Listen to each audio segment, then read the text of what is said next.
Saya tuh suka merenung gitu, bertafakur, lihat-lihat ayat, ya Allah, Nabi Adam kesalahan dikit, keluar dari surga.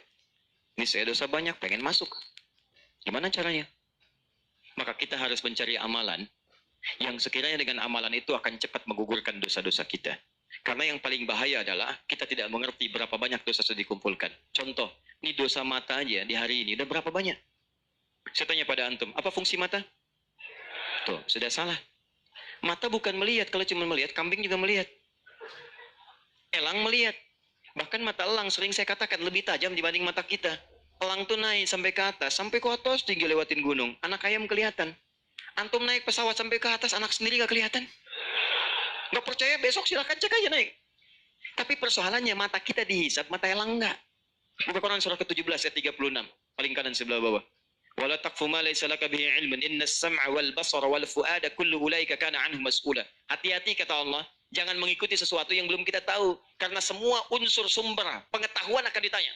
Telinga akan ditanya, mata akan ditanya. Maaf, hati kita, pikiran kita akan ditanya.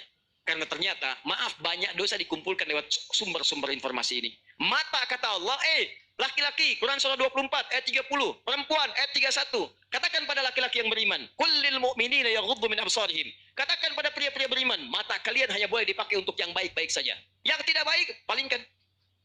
Dikala Allah nggak suka, kata Allah, palingkan. Berarti kalau Anda melihat sesuatu yang tidak disukai Allah, tercatat dosa di situ. Sekarang coba perhatikan.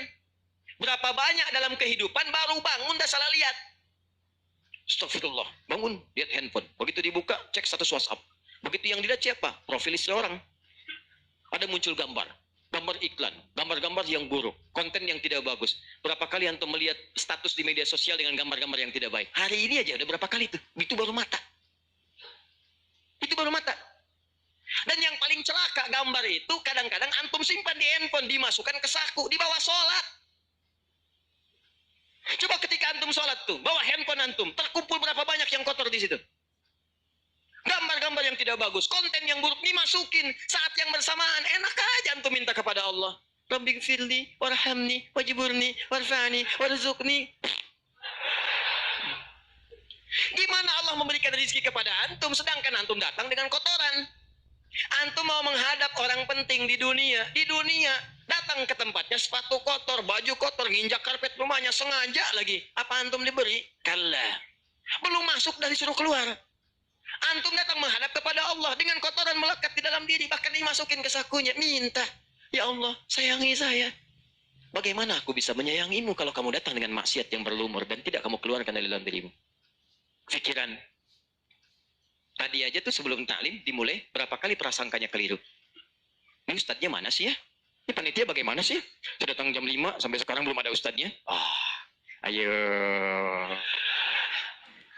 Itu baru pikiran. Ini terakumulasi itu dari ujung kepala sampai dengan ujung kaki. Lisan.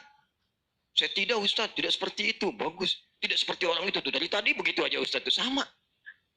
Jadi Anda bayangkan, semua unsur tubuh kita dari ujung kepala sampai ujung kaki, berapa banyak yang berbuat maksiat. Maka terakumulasilah dosa itu. Kadang-kadang lebih banyak daripada amal solehnya. Banyak.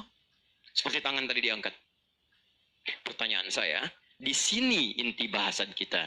Bagaimana kita menggugurkan dosa-dosa ini, sementara kita paham waktu kita terbatas, ini akan kita tinggalkan nih. Jadi saya mohon ya, tolong jangan banyak mainnya. Tolong jangan banyak main. Demi Allah saya katakan, ada banyak yang tampak. Ada yang digulung ombak, sebabnya macam-macam, nggak ada ombak pun meninggal juga. Ada yang kena gempa, dipertontonkan di hadapan kita untuk memberikan tanda, hari ini mereka, besok kamu. Hari ini kita antarkan orang lain ke alam kubur, besok Anda akan diantarkan untuk masuk ke penginapan berikutnya. Maka mohon maaf, jangan banyak bercanda di sini. Ada alam setelahnya. Nah persoalannya, yang di sini nggak dibawa, ini yang kita bawa nih, cuman 2. Kalau nggak bawa pahala, bawa dosa. Maka sebelum kita pindah ke sini, gugurkan dulu. Karena kalau sudah pindah ke sini, tidak ada kesempatan yang kedua untuk menggugurkan ini yang telah banyak terkumpul saat di dunia.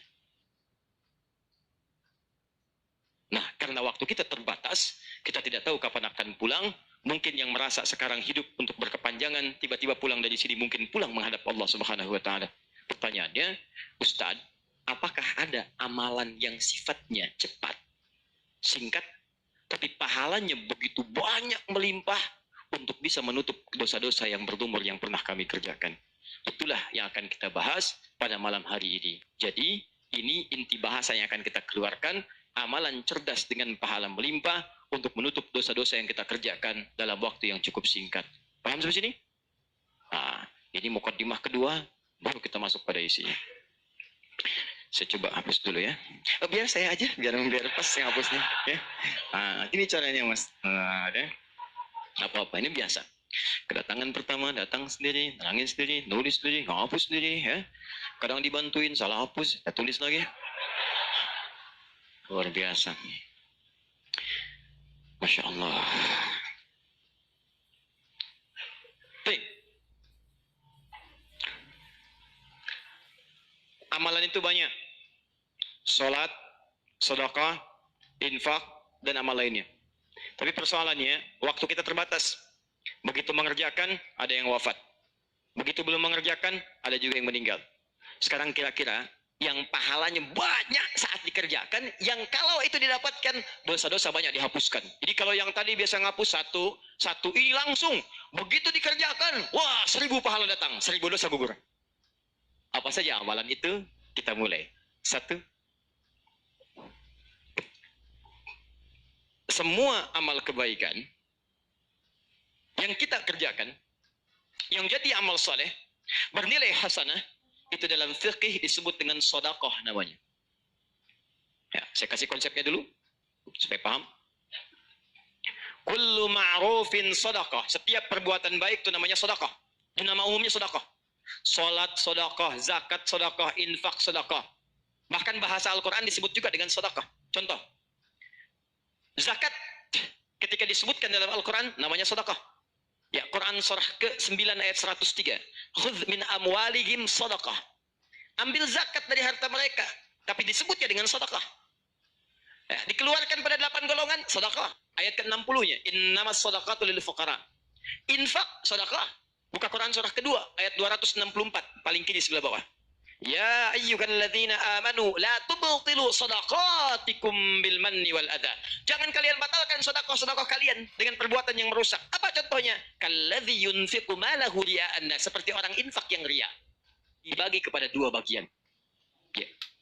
1, ada sedekah yang saat dikerjakan itu pahalanya terus ngalir tuh. Terus mengalir. Bahkan dahsyatnya, maaf sekali, orangnya wafat pun tuh pahalanya terus datang sampai dengan kiamat. Di sepanjang di muka bumi ini belum kiamat, maka pahala akan terus datang, ngalir. Dalam bahasa Arab sesuatu yang mengalir disebut dengan jariyah. Maka muncul istilah sedekah jariyah. Sedekah jariyah. Ya, maaf, asalnya bukan amal jariah, sedekah jariah. Ya, sedekah jariah, bukan istilahnya amal jariah. Sekarang kalau mau nyebut amal jariah pun dibenarkan. Cuma kalau di Arab, amal jariah itu begini nih. Ya, kalau di Arab sekarang, antum jalan, tiba-tiba sedang ada perbaikan, ada lubang. Maka sedang diperbaiki ini ada tulisan kasih papan, afwan amal jariah, Maaf, ada pekerjaan jalan mengganggu Anda lewat. Di Arab itu amal jariah itu pekerjaan sedang berlangsung mengganggu orang lewat. Sekarang begitu. Ya. Makanya kalau ada orang naik ke bis bawa kotak gitu kan, mau minta-minta maaf Pak, amal jariah, betul, ganggu orang lewat.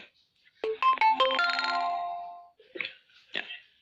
Benar secara bahasa, tapi secara makna ini yang paling tepat. Yang kedua, ada yang sifatnya sedekah sabitah. Yang pahalanya berhenti di situ, tetap selesai seketika. Sabitah. Jadi begitu Anda kerjakan dapat pahala sampai situ aja. Begitu selesai pekerjaan, selesai pahalanya. Sabitah, tetap selesai di situ. Maka kalau kita ingin cerdas, kata para ulama, semua dosa-dosa kita ingin dihapuskan, ditutup, hapus. Maka Anda mesti keluarkan apa saja jenis-jenis sedekah jariyah itu. Supaya ketika selesai kita kerjakan, pahalanya tetap mengalir untuk menutup dosa-dosa kita. Maka kita akan fokus kepada amalan-amalan yang ini, yang saat dikerjakan, pahalanya terus mengalir. Tapi jangan lupa, hati-hati, yang ini pun dibagi 2 lagi. Awas.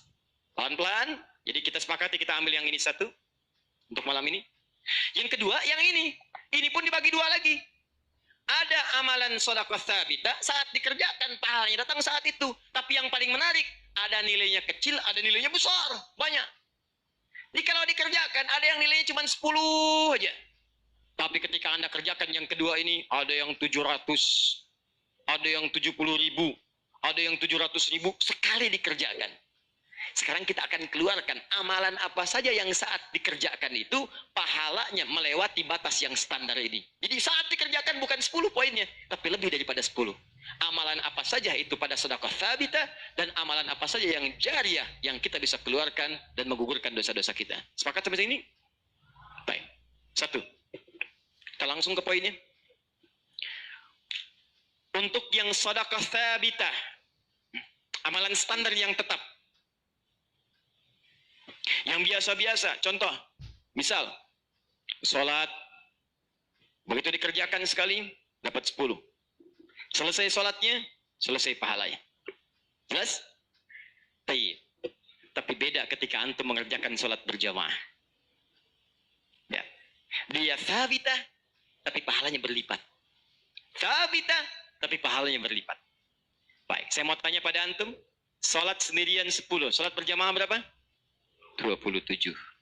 Maka kalau Anda ada ajakan berjamaah, sekalipun misalnya di tempat itu tidak ditemukan masjid, sedang di kantor, ada teman misalnya, alih-alih Anda sholat sendirian dan tidak bisa menemukan masjid, kenapa nggak ajak teman Anda untuk berjamaah? Walaupun cuma 2 orang. Beda pahalanya teman-teman sekalian sampai 17. Yang satu 10, yang satu 27. Karena sholat berjamaah itu hadisnya dibagi 2. Ada hadis yang mengajak ke masjid, ada hadis yang masjidnya nggak ada, cuman bisa berjamaah. Sholatul jamaati afdalu bin sholatil fardi bisa bin wa isyrina darajah. Sholat berjamaah lebih utama daripada sendirian. 27. Jamaah di sana sifatnya umum. Kalau ada di masjid, usahakan ke masjid. Kalau nggak bisa ke masjid karena alasan syar'i, maka yang penting jamaah. Saya suka bingung nih, ini kan di rumah kamar banyak, tempat luas. Kenapa kok bisa di rumah ada 5 orang? Ini ada istri, ada suami, anaknya 2, asisten rumah tangga 1. Kok bisa ini sholat di kamar yang ini, di sholat di kamar yang ini, di sholat di ruangan yang ini? Kenapa di rumah itu nggak kumpul satu tempat berjamaah? Pahalanya 27. Satu kedua, 500 tahun. 2 ketiga, 500 tahun. Jadi kalau antum sedang lupa-lupa tuh, ingat-ingat dosa. Daripada milih sendirian cuma 10, berapa dosanya pada saat itu? Boleh jadi pahala sholat antum 10, tapi dosanya pada hari itu 20. Tuh. Bagaimana cara nutupnya? Maka biasakan naikkan. Naikkan. Jamaah. 1, sholat berjamaah. Karena itu panggilan-panggilan sholat dalam Al-Quran seringkali menggunakan bentuk jamaah. Silahkan cek. Panggilan sholat pertama Al-Baqarah ayat ketiga. Alladzina yu'minuna bil ghaib wa yuqimunas. Yuqimun, tunaikan dengan orang banyak. Bentuk jamak. Mereka tunaikan dengan orang banyak. Kerjakan dengan banyak orang. Makanya kalau bisa berjamaah, kenapa mesti sendirian? Jelas sampai sini? Kalau antum ke masjid, itu lebih banyak lagi. Tadi sudah saya jelaskan, datangnya dapat 25, masuk masjidnya, i'tikafnya, macam-macamnya. Makanya kalau sudah ada panggilan jamaah untuk ke masjid dan antum bisa mengerjakannya, demi Allah saya katakan, jangan tinggalkan. Jangan tinggalkan. 1. 2. Saya sebutkan yang banyak saja supaya agak cepat. 2. Membaca dan menghafalkan Al-Quran. Membaca dan menghafalkan Al-Quran. Amalan kelihatannya sederhana, tapi pahalanya begitu berlimpah. InsyaAllah. Tahan sebentar. Tadi kalau sholat sendirian, berapa pahalanya? 10 sholat. Baca Quran, bukan sekali baca, 1 hurufnya 10. 1 huruf. Dalilnya At-Tirmidzi, nomor hadis 2910. Perhatikan kalimatnya. Man qara'a harfan min kitabillahi falahu 10 hasanat. Siapa yang bisa membaca 1 huruf saja dari kitabullah, dia mendapatkan padanannya 10 kebaikan. Nanti saya tuliskan rumusnya nih. Lihat baik-baik, ini nggak sembarangan ya, ini nggak sembarangan. Siapa yang baca 1 huruf saja dari Al-Quran, dia akan mendapatkan 10 kebaikan setiap hurufnya. Walam aqul alif lam mim harfun. Saya tidak katakan tulisan alif lam mim itu 1 huruf, bukan. alif lam mim dibaca satu huruf bukan. Walakin alifun harfun, lamun harfun, mimun harfun. Tapi setiap alifnya 10, lam 10, mim 10. Walikuli harfin asyru hasanat. Dan setiap antum bacakan satu hurufnya 10 kebaikan, 10 pahala. Jadi kalau saya bacakan alif lam mim, dapat berapa? Belum tentu. Belum tentu. Lihat sini, saya tunjukkan cara bacanya. Sebagian kita mengira itu kecil, tapi menurut Allah itu luar biasa. Perhatikan baik-baik. Lihat sini. Tahan. 1, 2, 3. Baca. Alif lam mim. Baca lagi, Pak. Bagus. Ada lagi yang bisa dengan tajwidnya yang lebih bagus? Siapa lagi? Boleh, silakan angkat tangan.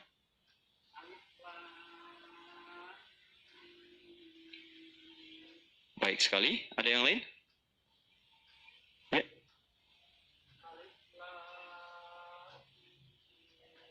Bagus. Dikit lagi. Ada yang lain? Satu lagi. Masya Allah.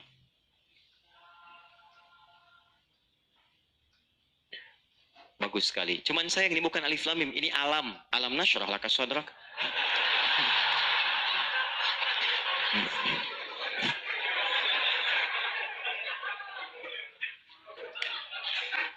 Saya mau katakan, kalau Quran ini seperti tuduhan orientalis dan orang-orang menuduh Quran buatan Nabi Muhammad, padahal dulu tidak ada harakatnya, maka semua kalimat ini yang tertulis begitu akan dibaca sama. Tapi Masya Allah, yang satu alif lam mim, yang satu dibaca alam. Alam nashrah laka sadrak. Alam tara kaifa fa'ala rabbuka bi ashabil fil. Tapi tiga-tiganya memiliki kesamaan dalam bentuk tulisan. Perhatikan baik-baik. 1, 2, 3. Kata Nabi, lihat. Jangan katakan alif lam mim satu huruf, tapi alifnya satu, lamnya satu, mimnya satu. Walikuli harfin asyru hasanat. Setiap hurufnya 10 kebaikan. Jadi kalau saya bacakan alif lam mim, ada berapa huruf? Kalau hitungan kita biasa, maka kita akan lihat 1, 2, 3. Tapi kalau antum belajar ilmu arud itu diantaranya ilmu salah satu ya, untuk bisa menuliskan apa yang diucapkan, bukan apa yang tertuliskan lewat simbol. Dan itulah teman-teman sekalian menjadi ukuran banyaknya pahala yang kita dapatkan. Tahan. Di ilmu bahasa Arab ada 4 cabang ilmu. 1 nahwu, 2 saraf, 3 balaghah, 4 arud. Ini yang utama. Arud dibagi ke 16 cabang lagi, namanya bahar. Ada bahar tawil, ada rajas, ada madid, ya, dan seterusnya. Tawilun lahu dunal bukhuri fadailu, fa'ilun mafa'ilun, fa'ilun mafa'ilun. Rajas, mustafilun, mustafilun, mustafilun, mustafilun, mustafilun, mustafilun. Alfiyah itu Ibnu Malik rumusnya rajas. Kalamuna lafzun mufidun kastaqim, wasmun mafi'lun thumma harfunil kalim, wahiduhu kalimatun wal qawlu am, wa kalimatun biha kalamun qad yu'am, bil jardi wat tanwini wan nida wa al, mustadin lil ismi tamyizun hasal, bita fa'alti atat wa ya if'alni wa nunik balanna fi'lun yanjalli. Itu rumusnya rajas. Tapi jangan antum heran, banyak orang mendalami kaidah ini untuk membuat puisi Arab. Lupa kalau ilmu ini bisa digunakan untuk membaca hadis-hadis Nabi. Dalam ilmu arud, jangan antum menghitung apa yang tertulis, tapi hitung bagaimana itu dibaca lewat bunyi yang terdengar. Perhatikan baik-baik. Ini tadi huruf apa? Alif. Maka cara menulisnya begini. Alif. Kata Nabi, alif. Nih. Berapa huruf? Setiap hurufnya 10. Jadi dari sini saja ada 1, 2, 3. Dapat berapa? Belum tentu, karena ini hamzah. Tuh. Ha, mim, zal, ta. 1, 2, 3, 4. Jadi dari sini aja ada berapa? Belum tentu, karena ini ha, tuh. Ha, 3. Anda yang suka menghitung, maka akan mendapatkan pahala sesuai hitungan. Anda yang berniat ikhlas karena Allah, maka Anda akan mendapatkan lebih daripada apa yang Anda hitung. Rumus ini ditemukan di Quran surah kedua ayat 261. Paling kiri sebelah atas.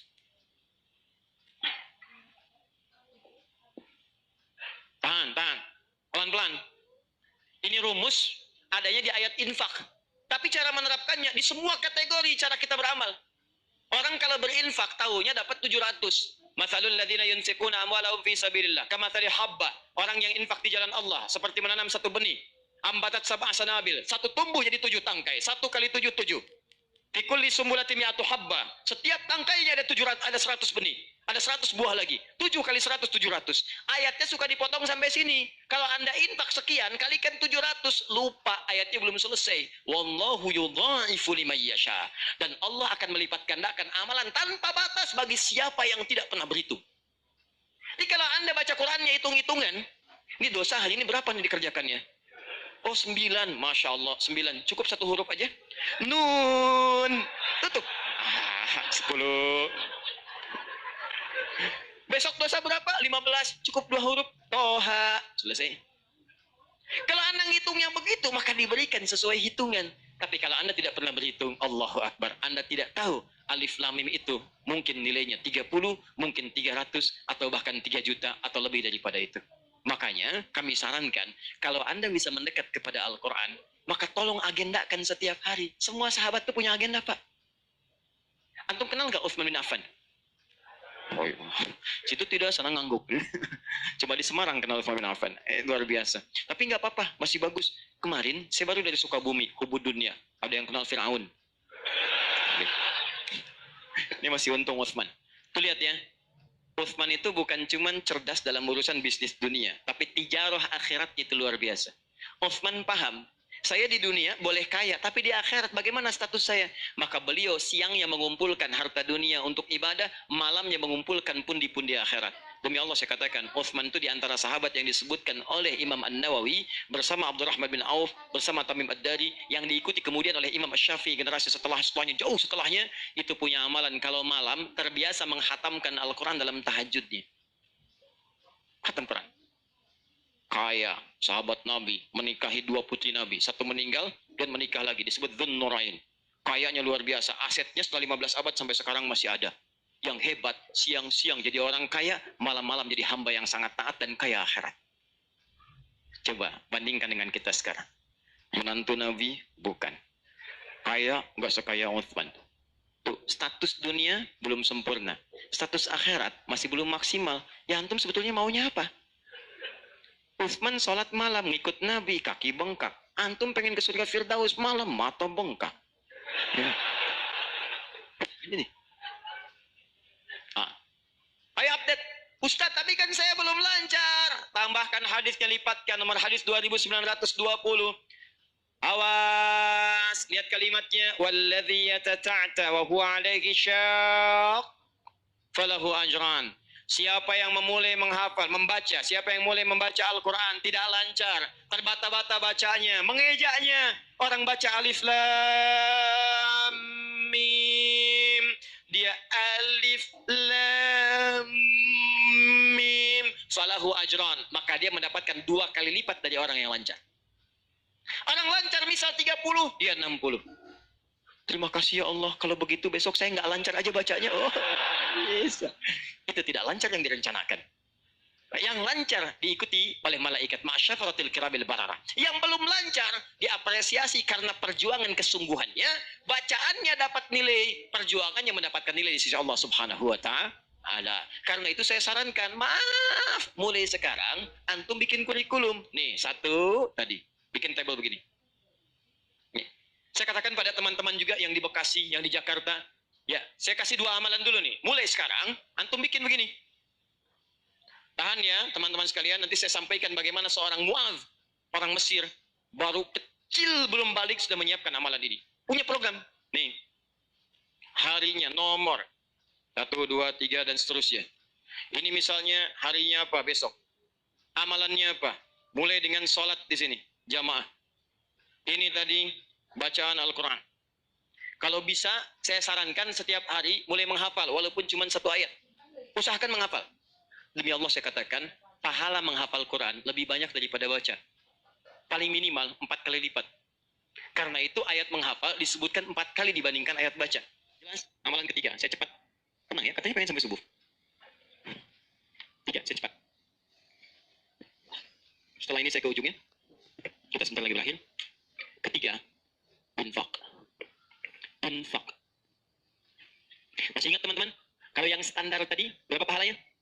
10. Infak paling minimal 700. Infak paling minimal 700. Allahu Akbar.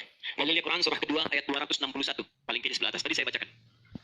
Mathalul ladzina yunfiquna amwalahum fi sabilillah kamathali habatin ambatat 7 sanabil fi kulli sumbulatin 100 habba. Wallahu yudha'ifu liman yasha' wallahu wasi'un 'alim. Perumpamaan orang infak di jalan Allah. Infak itu, ini yang perlu saya luruskan, tidak harus menggunakan uang. Infak itu pemberian bersifat materi. Makanan itu infak. Pakaian itu infak. buah-buahan itu infak, silahkan berbagi. Walaupun nggak ada uang, bisa kita gunakan dengan yang lain. Cek, kalau antum main ke Eropa, ada rezeki main misalnya, main ke Auckland, ke New Zealand. Ya, di situ ada donation itu bukan cuma dengan uang, food. Kadang mereka kasih dengan makanan. Ada yang nyimpen ciki, kotaknya di situ. Di kotak infak itu, kotak dalamnya ada ciki, ada beras, ada macam-macam. Sampingnya ada yang uang. Cuma mesti dilihat dulu bagaimana bentuk kotaknya. Ya, kalau kotaknya belahan kecil, itu pasti uang. Bukan beras. Oh, ini beras nih. Dibuka dulu karungnya, diginikan. Tidak bukan. Silakan bebas. Ya, dan itu nilainya tinggi. Kadang-kadang antum lupa di majelis ilmu ada snacknya. Walaupun cuma kurma dapat 2, bagi 1 dengan teman. Air misalnya tidak harus semua oleh antum. Bagi, begitu antum bagi langsung dituliskan 700 kali lipat paling minimal. Demi Allah saya katakan paling minimal 700 kali lipat. Makanya zaman Nabi itu ada satu keluarga yang berlomba tuh mendekatkan diri pada infak walaupun dirinya kekurangan. Agak aneh itu cara berpikirnya. Ya, jadi kalau dibandingkan manusia sekarang nggak dapat. Saya mau tanya begini, antum di rumah persediaan, antum punya anak 2. Antum dengan istri, 1 suami, 1 istri, 2 anak. Di rumah ada persediaan makanan untuk 2 anak antum saja. Antum aja nggak makan malam itu, cuma ada anak 2. Untuk mereka kalau nggak makan mereka bisa nahan lapar semalaman. Tiba-tiba antum ditawarkan oleh seseorang, ada tamu nih, mau nggak dijamu di rumah? Bisa nggak? Pertanyaan saya, kalau ada orang yang datang seperti itu ke tempat antum, Mas, ini ada tamu, saya nggak bisa jamu, bisa nggak antum jamu? Di rumah antum cuma ada makanan untuk anak-anak, antum pun nggak bisa makan. Pertanyaan saya, dijamu nggak teman itu? Kenapa diam? Hai ahli surga, kenapa diam?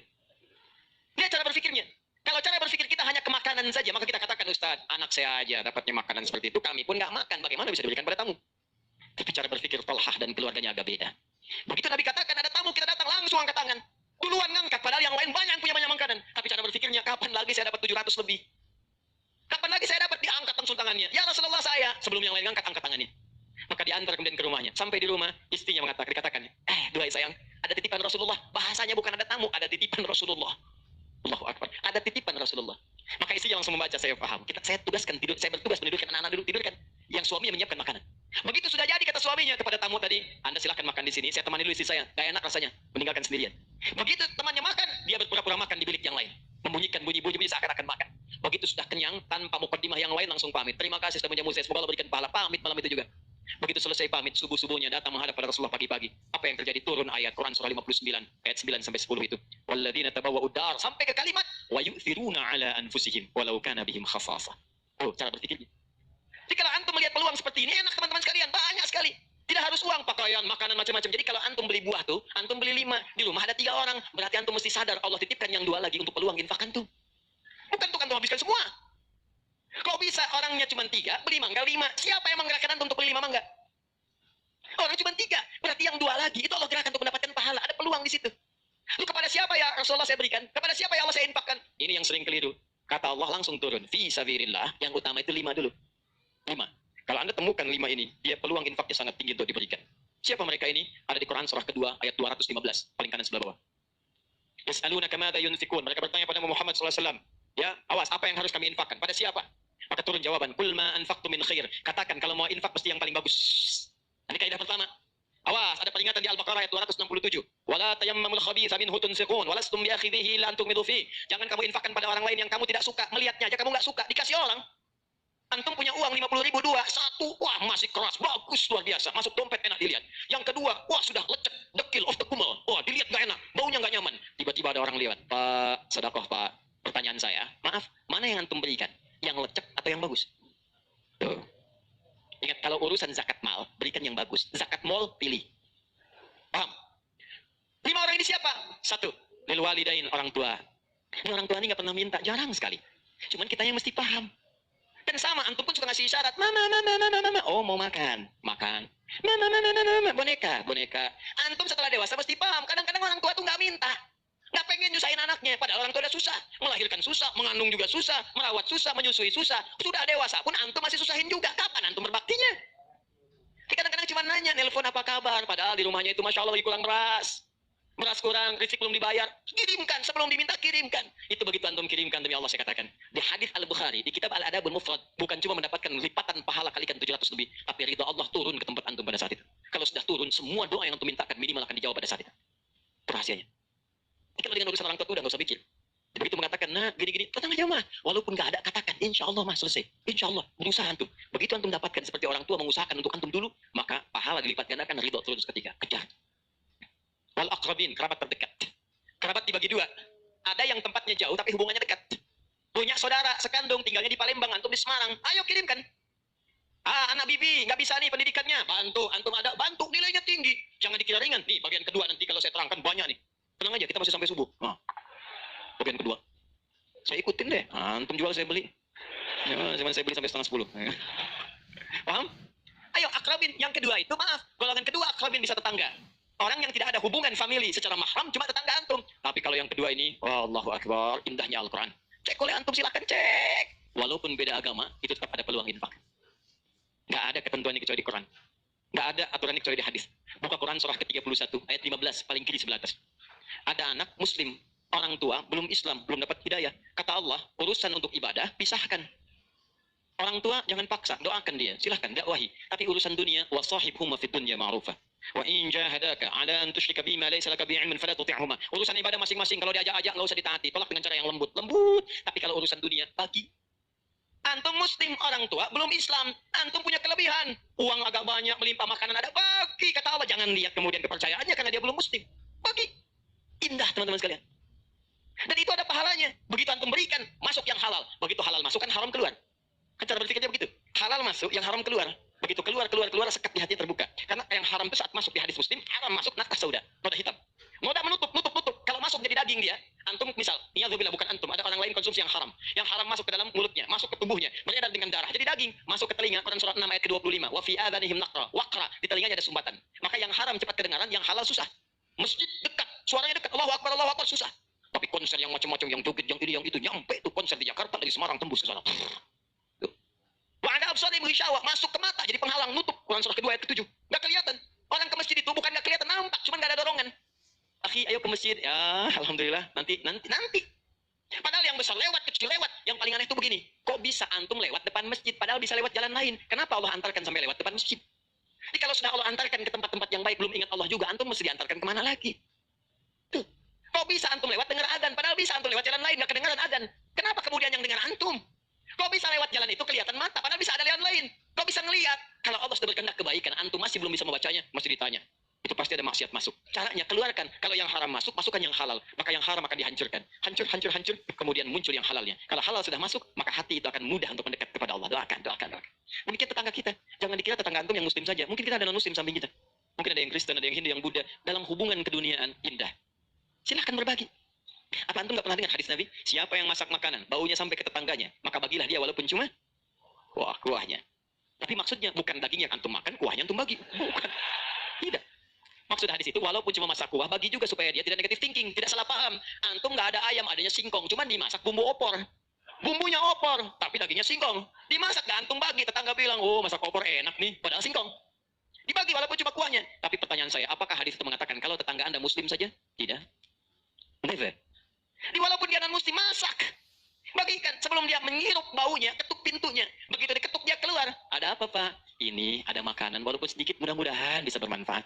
Bapak baik sekali, terima kasih. Bukan baik, Allah yang memerintahkan saya untuk berbagi. Dan saat itulah kalimat Allah mengalir di hati yang paling bening, menghunjam ke jiwanya. Masuk jadi hidayah.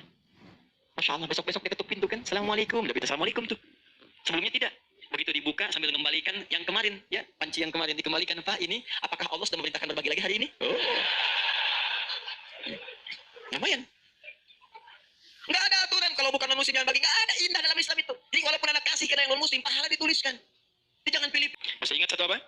Salat berjamaah masjid. 2, interaksi dengan Al-Quran. 3, infak. 4, majlis ilmu. Teman-teman, majlis ilmu itu keutamaannya banyak. Saya beri gambaran ya. Maaf sekali. 1, majlis ilmu itu kalau antum benar memilih majlis ilmunya, maka status yang diberikan oleh Allah pertama kali, begitu antum berangkat dari rumah sampai dengan ke majlisnya, statusnya akan naik dari manusia biasa menjadi mujahid fi sabilillah.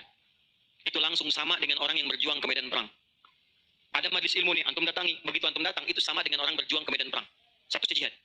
Kalau meninggal antum di pertengahan, walaupun belum sampai ke situ, maka statusnya langsung syahid, pahala syahid.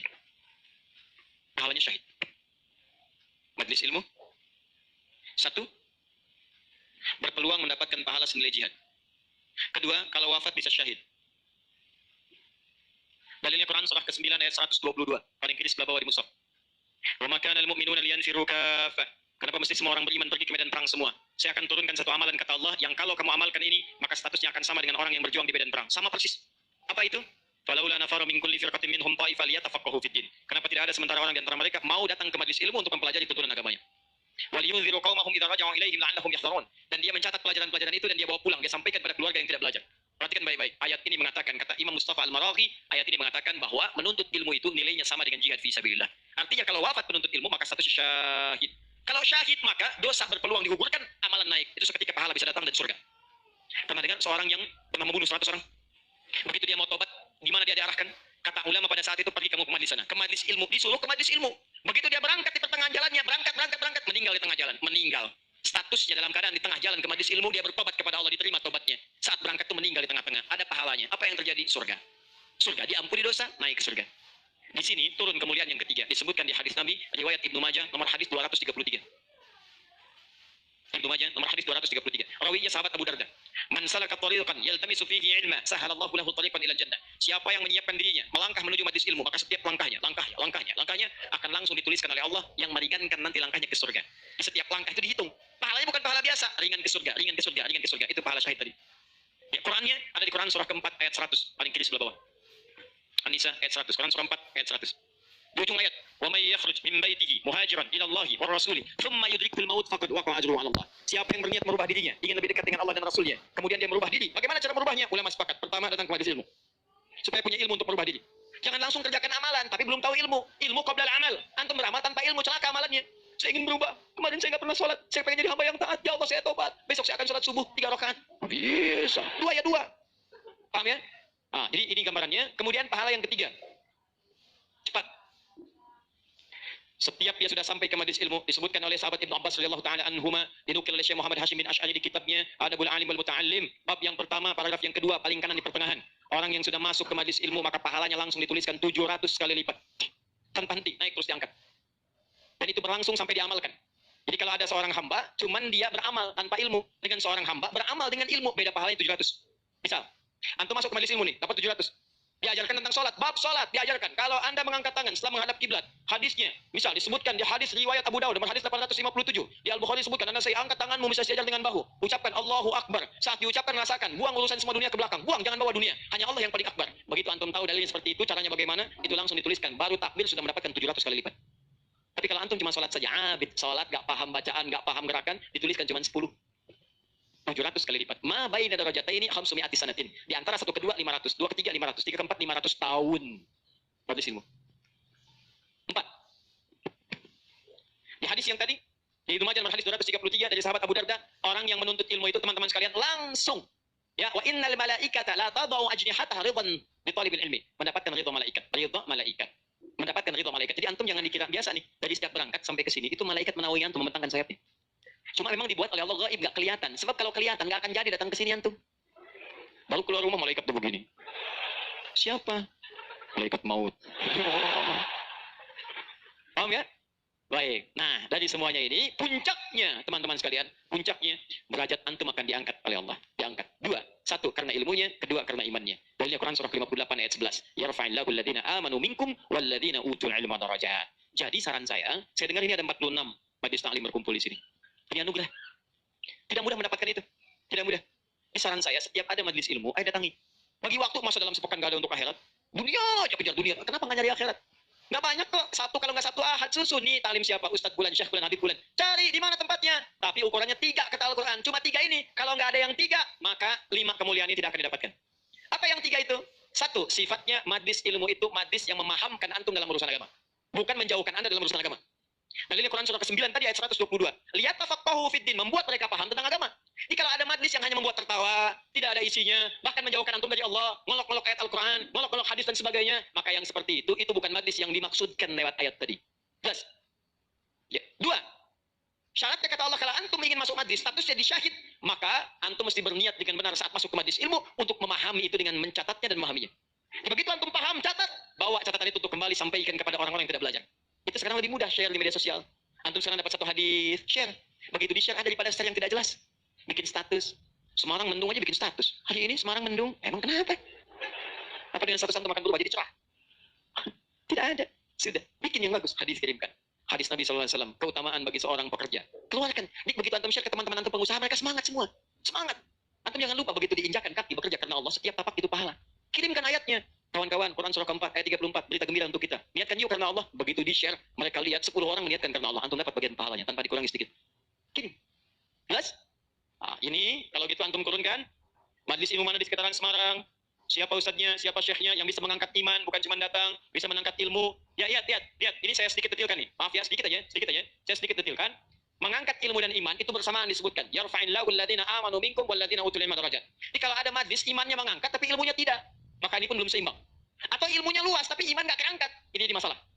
Apa ciri orang terangkat imannya? Maka dia gemar menunaikan amal soleh. Maka jika Anda menemukan majlis-majlis mendorong Anda mengerjakan amal soleh, ikuti majlis itu. Dan saya katakan pada Anda, kalau materi saya tidak membuat Anda dekat dengan Allah, membuat Anda tergugah untuk beramal soleh, tinggalkan saya. Cari ustadz yang lebih baik. Saya bukan ustadz seperti yang disyarat oleh Al-Quran. Cari badis naik. Tapi cari ustadz-ustadz yang membuat Anda dekat dengan Allah. Cari. Kedua, ilmu Anda meningkat. Ilmu meningkat itu apa cirinya? 2 cirinya. 1, dengan ilmu itu memudahkan Anda ibadah. Misal, sholat. Belajar sampai paham bacaan dan gerakan sholat supaya mudah ibadahnya, khusyuknya dapat. Ini kan ada sindiran di Quran, kata Allah, banyak orang sholat gak paham bacaan dan gerakan sholat. Ayo jujur, katakan pada diri sendiri, sampai sekarang malam ini berapa persen bacaan sholat yang antum pahami? Jangan-jangan Anda sholat tapi gak ngerti yang dibaca, bagaimana bisa khusyuk? Ruku gak ngerti, sujud gak paham, bagaimana bisa khusyuk sholatnya? Antum minta rizki, Isa aja 4 kali, warzuqni, minta rizki. Habis sholat minta lagi, ya Allah mohon berikan aku rizki. Yang tadi apa saat sholat? Warzuqni. Ya bagaimana kita bisa mengerti apa yang diucapkan kalau kita tidak belajar? Makanya cari. Nak mengerti itu bahasanya paham, fikih. Makanya ada kitab sholat namanya fikih sholat, fikih umrah, fikih haji, belajar sampai paham. Tuh lihat berapa banyak sekarang yang umrah tapi nggak paham yang kerjakan. Putar sekarang karena suka sedih gitu. Apalagi banyak yang ria. Ria itu kan menggugurkan amalan, begitu disampaikan habis amal. Ini ada yang jual kebun, jual tanah nyampe sana nggak ada nilainya. Sekarang orang aja tawaf sampai live. Subhanallah, alhamdulillah. Kelihatan di sana, kelihatan. Pindah kiri, la ilaha illallah akbar. Tuh, kenapa nggak dipahami? Dan tawaf itu indah. Kalau antum benar tawafnya, dijanjikan oleh Allah doa apapun seketika dikabulkan. Itu rahasianya di Quran surah 19 ayat ke-47 sampai dengan 49. Ada rahasianya. Makanya kenapa dari Hajar Aswad ke Maqam Ibrahim? Itu doa intinya. Subhanallah, alhamdulillah, wala ilaha illallah, Allahu akbar. Dari Maqam Ibrahim sampai rukun Yamani bebas, mau pakai bahasa apapun. Nanti dari rukun Yamani pakai dengan Hajar Aswad, kenapa menggunakan Rabbana atina fid dunya hasanah? Itu ada maknanya. Bebas antum. Mau pakai bahasa Indonesia juga silakan, mau pakai bahasa Jepang, bahasa Sunda, bahasa Jawa, bebas silakan, minta. Ini kadang kasihan, minta enggak, yang dibaca nggak paham dan sebagainya. Ada tuh dulu waktu saya tugas di Saudi 2010. Oh, ini hebat walaupun tidak harus ditiru begitu caranya, tapi dia benar. Dia minta dengan bahasanya. Di multazam dia mau, ya Allah, hamba mohon ya Allah, hamba datang ke sini minta, nggak banyak, cuma minta berikan jodoh. Hamba belum menikah ya Allah, mohon karuniakan jodoh terbaik. Depan Ka'bah di multazam, tiba-tiba datang perempuan tinggi, putih, hidungnya mancung, langsung ditunjuk kasih contoh. Kayak gini ya Allah. Saya beneran tuh nggak bercanda. Tapi apa yang terjadi? Karena dia minta yang dibutuhkan, dia paham apa yang dibacakan, dikabulkan oleh Allah. Pulang nikah, walaupun bukan dengan yang tadi. Nikah. Lagi yang lain gelantungan di multazam langsung mengatakan, ya Allah, hamba datang ini banyak hutang. Engkau pasti tahu hamba ya Allah. Engkau mengerti hamba, kesini pun nambang hutang. Kalau tidak percaya, ini catatannya ya Allah. Benar. Pulang lunas gitu kan. Nah, dia ngerti yang dibaca. Kadang-kadang kita kerjakan sesuatu yang kita tidak pahami. Makanya yuk ngaji lagi, ngaji sampai paham. Enak kalau sudah begitu. Begitu Anda memahami sesuatu, nah ilmu naik. Kalau orang paham, itu ciri yang pertama, dibawa ke ibadah mudah. Yang kedua, perluaskan wawasan. Karena dalam fikih itu ada hal-hal tertentu yang menjadi kemudahan. Bukan harus itu saja yang dikerjakan. Babnya dalam fikih, fikihnya nanti dalam kajian madhab. Madhab itu ada muqarin, turunannya ada pilihan. Pilihan-pilihan. Terakhir, saya tutup betulan ini. Ya, betulan. Terakhir, kita nggak ngerjain amalnya, tapi dapat transferan pahalanya. Kita tidak mengerjakan amalnya, tapi pahalanya dapat. Apa di antara amalan itu? Nah, ini yang kedua yang mau saya sampaikan. Ada 3 peluang amalan. Saya sampaikan dengan cepat. 1, share pengetahuan. Sharing, bagi. Itu yang diisyaratkan Quran surah ke-9 ayat 122. Dengan Quran surah ke-58 ayat ke-11. Luaskan.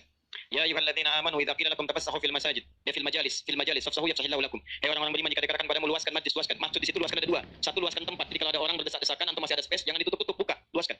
Yang kedua, maksudnya luaskan itu diperluas infonya. Sampaikan. Mungkin antum nggak bisa datang, tapi ketika antum sampaikan infonya, Allah, dari informasi antum ada 10 orang datang. Antum dapat pahala dari 10 orang itu tanpa dikurangi sedikit. Bagaimana Ustaz kalau kita nge-share aja tapi nggak usah datang? Semua nge-share gitu kan? Dikosongnya. Tidak, itu prinsip pertama. Luaskan kebaikan. 2, berinfak dengan harta pada amalan berganda. Berinfak dengan harta pada amalan berganda. Maksudnya sedekah jariah. Coba, tadi kan saya contohkan 4 kan? 4 ya? Sehingga tadi di antara 4 itu bukankah ada interaksi dengan Al-Quran? Baca, menghafalnya. Nih, antum punya modal 50.000 pengen infak. Dengan uang itu disarankan langsung lewat petunjuk Nabi, cari dengan 50.000 itu yang menghasilkan keuntungan terus berlipat. Walaupun antum nggak mengerjakannya. Saya beri contoh misalnya. Berikan kepada orang yang tadi mengerjakan pahala berganda sedekah jariah. Misal penghafal Quran. Ada orang punya 50.000 diberikan kepada orang dengan bentuk makanan. Yuk makan. Dimakan oleh orang itu, dia sholat. Begitu dia sholat dengan energi tadi antum dapat pahalanya. Begitu hilang, pahalanya selesai. Tapi antum berikan mushaf 50.000. Datang ke percetakan Habib Hasan. Saya cari mushaf Habib dengan harga 50.000. Antum dapat 2, Masya Allah. Begitu dapat 2, antum datang ke tempat hafalan Quran. Masya Allah. Atau datang ke tempatnya Ibu Nyamin. Ya. Dari keturunannya Syekh Dahlan. Ya, Allah yarham. Yang penemu qiraat itu. Begitu datang ke situ, berikan kepada anak-anak penghafal Quran. Atau ke tempat-tempat penghafal Quran. Datang ke Yan Buka Kudus, berikan. Modal cuma 50.000, mushaf 2 diberikan kepada penghafal Quran. Tadi saya katakan dari awal, hafal Quran itu penghafal nggak akan pernah menghafalkan dengan satu bacaan, dia akan mengulang-ulang. Anda bayangkan, modalnya cuma 50.000 sama dengan tadi. Mushaf 2 jadi 2. Begitu ditemukan dan dipegang oleh penghafal Quran, dibaca oleh dia, dihafalkan. Allahu Akbar. Berapa banyak bacaan dia bacakan dalam sehari? Baca. Transfer mengalir kepada antum. Semua yang dia bacakan, dia hafalkan, semua mengalir untuk antum. Modalnya cuma 50.000. Yang menarik, antum meninggal. Mushafnya masih ada, dibaca lagi yang lain. Mengalir lagi, modal 50.000. Yang menarik, mushaf dah rusak. Cuman penghafal tadi udah hafal Quran 30 juz. Dia punya murid lagi. Jangankan punya murid, ngimamin dia. Dengan wasilah mushaf dari antum tadi. Begitu mengimami, pahala lagi, transfer. Yang hebat, dia punya murid 10 orang. 10 itu punya murid lagi, 10 lagi. Gak habis-habis, cuma 50.000 modalnya. 50.000 rupiah. Mushaf. Itu yang disebut amalan cerdas. Waktu kita terbatas. Cuma apa yang kita dapatkan, itu yang kita cari. Itu sahabat tuh begitu. Bilal tahu uang saya nggak banyak. Nggak tahu beliau, saya nggak punya banyak uang. Idul Kurban tuh orang beli sapi. Kalau kita sekarang, mereka beli kambing. Ada yang beli unta. Oh, Bilal nggak kebeli. Tapi saya pengen intinya satu. Pengen menyampaikan sedekah karena Allah. Yang lain membeli kambing, beliau beli ayam. Bukan kurban dengan ayam. Tapi intinya bagaimana berusaha menabung untuk mendapatkan sesuatu bersedekah karena Allah di hari itu. Dan nilainya itu luar biasa, dipuji oleh Nabi SAW. Termasuk Ibnu Abbas dibiasakan demikian, dipuji oleh Nabi. Makanya mulai teman-teman sekalian. Dan penghafal Quran nggak akan pilih-pilih. Mushaf siapa tuh? Ini wakafnya Pak Haji Yunus. Udah banyak pahalanya, 1 huruf aja. Oh gitu ya? Iya. Qaf, dal. Nggak ada baca. Paham ya? Nah, itu teman-teman sekalian. Dan yang terakhir, ini yang lebih hebat lagi. Ini pahalanya langsung surga. Surga. Masya Allah. Sepanjang antum beriman, beramal soleh, dan meninggalkan maksiat. Apa diantaranya? Memfasilitasi orang lain. Yang sekiranya menghasilkan dengan ibadah itu pahala surga. Haji, umrah. Kalau wafat dia dalam penunaian itu dengan benar, maka al-hajjul mabrur laisa lahul jazaa illal jannah. Haji mabrur tidak ada pahala yang setimpal kecuali surga. Antum sudah luas, semua sudah haji dan sebagainya. Tiba-tiba lihat orang ibadahnya bagus, belum ada kesampaian, tiba-tiba antum fasilitasi. Dia haji mabrur dapat surga, antum dapat bagiannya tanpa dikurangi sedikit pun. Dan berita baiknya, haji pun disandingkan di Quran dengan umrah. Dalil Quran surah kedua ayat 196. Wa atimmul hajja wal umrata lillah. Makanya kalau ada yang mau haji, mau umrah, saya sarankan tolong hilangkan semua hal, jauhkan yang bisa merusak amalan, sayang. Ya, tuh lihat tuh buang-buang habis antum. Kasihan. Udah disiapkan surga, antum kemudian tukar lagi dengan keburukan. Ya, itu yang disayangkan. Udah jauhkan. Ria, sumah, macam-macam. Fokus, antum tuh mau ibadah, fokus. Termasuk dari rumah. Tidak salah kalau antum ingin kumpulkan orang, menyampaikan permohonan maaf, minta doa, itu nggak salah, cuma jaga sesuatu yang bisa merusak amalan. Ya, antum kumpulkan warga komplek untuk kasih tahu, mohon maaf, besok saya akan berangkat umrah. Mohon maafkan saya banyak dosa, supaya saya tenang di sana beribadah. Dan tolong mohon doakan, supaya kami diterima umrahnya. Ini umrah pertama kami. Mungkin juga yang pertama di komplek ini ya, warga belum pada umrah, Pak RT belum, RW belum. Insya Allah di sana kami doakan supaya bisa umrah. Habis tuh amalan. Mas ya? Baik. Saya kira ini pertemuan kita di malam hari ini. Semoga Allah memberikan kemuliaan pada kita semua. Saya mau infokan beberapa informasi. Pertama, insya Allah, seperti tadi janji saya, 46 komunitas yang telah bergabung, kami akan hadiahkan sebagai tanda perkenalan sebanyak 4.600 mushaf. Masing-masing komunitas mendapatkan 100 mushaf insya Allah, atau sesuai dengan jumlah komunitasnya. Nanti kami kirimkan setiba di Bekasi, kami koordinasi langsung kami kirimkan.